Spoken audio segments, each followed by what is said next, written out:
So, may nabasa ko about the Stoics before by Epictetus na ang sabi niya ay only focus on what you can control.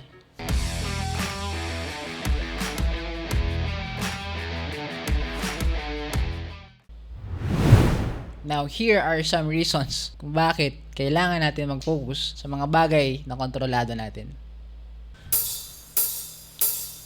There is clarity and focus. May mga sitwasyon kasi na kailangan alam natin kung may influence tayo.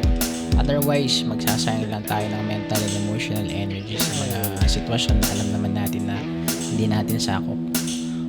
At ito pa, nagiging aware tayo of our personal responsibilities.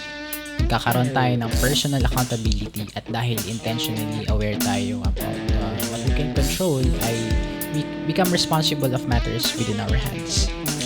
Reduce stress and anxiety, isa pa yun. Constantly worrying about things that we cannot control can lead to stress and anxiety. Effective problem solving.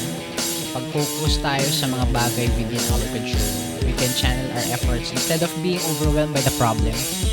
We can break it into manageable parts and take action where it matters. Pag nag-let go tayo sa mga bagay na hindi natin kontrolado, tawag dun ay peace of mind.